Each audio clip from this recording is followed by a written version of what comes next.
মানবদেহের প্রত্যেকটা অঙ্গ-প্রত্যঙ্গই খুবই গুরুত্বপূর্ণ। কিন্তু তারপরও সবচাইতে গুরুত্বপূর্ণ অঙ্গটি হচ্ছে আমাদের মস্তিষ্ক, যার দ্বারা আমরা ভালোমতো বিচার করতে পারি। কিন্তু আমাদের মধ্যে এমন ১১টি বদভ্যাস আছে, যার কারণে এই গুরুত্বপূর্ণ অঙ্গটি ধীরে, ধীরে নষ্ট হচ্ছে এবং তার ক্ষমতা হারাচ্ছে।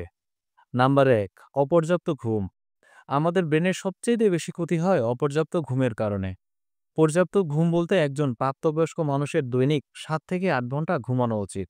ঘুমানোর সময় আমাদের মস্তিষ্ক বিশ্রাম নেয়, বিষাক্ত পদার্থ বের করে দেয় এবং নতুন কোষ তৈরি করে। কিন্তু ন্যূনতম ৭ ঘন্টার যদি কম ঘুম হয়, তাহলে নতুন কোষ তৈরি করতে পারে না, যার ফলে মেজাজ খিটখিটে হয়ে যায়, কোনো কিছু মনে রাখতে পারেন না এবং কোনো গুরুত্বপূর্ণ সিদ্ধান্ত নিতে কষ্ট হয়। যদি আপনার মস্তিষ্ককে এসব ক্ষতির হাত থেকে বাঁচাতে চান, তাহলে সমাধান একটাই: প্রতি রাতে কমপক্ষে ৭ ঘন্টা ঘুমানো। ৮ ঘন্টা হলে সবচেয়ে ভালো। তাই ঘুমানোর কমপক্ষে ১ ঘন্টা আগে বিছানায় যান এবং আপনার হাতের মোবাইল ফোনটি দূরে সরিয়ে রাখুন। আপনার শোবার ঘরটি অন্ধকার করে রাখুন এবং পরিষ্কার করে রাখুন। নাম্বার ২, সকালের নাস্তা না খাওয়া।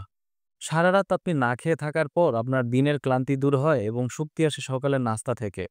আমরা দ্রুত সকালবেলা অফিসে যাওয়ার জন্য নাস্তার মতো গুরুত্বপূর্ণ কাজটিকে অবহেলা করে থাকি। অনেকে নাস্তা না খেয়ে বেরিয়ে যায়। এভাবে দিনের পর দিন নাস্তা না খাওয়ার ফলে আপনার মস্তিষ্ক ক্ষয় হতে থাকে।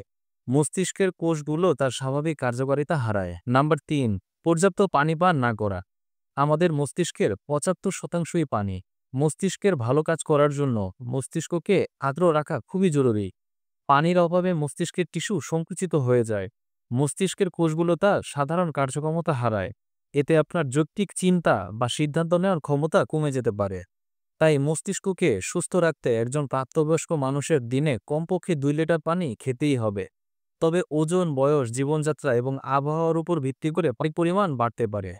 এখানে দেয়া বেশিরভাগ তথ্যই সংগ্রহ করা হয়েছে যুক্তরাষ্ট্রের Harvard medical school, national institute of stroke সহ বিভিন্ন গবেষণা প্রতিষ্ঠান থেকে। ১১টি পয়েন্টের প্রথম পর্বটি এখানেই শেষ। দ্বিতীয় পর্বের জন্য আগাম আমন্ত্রণ রইল। ধন্যবাদ।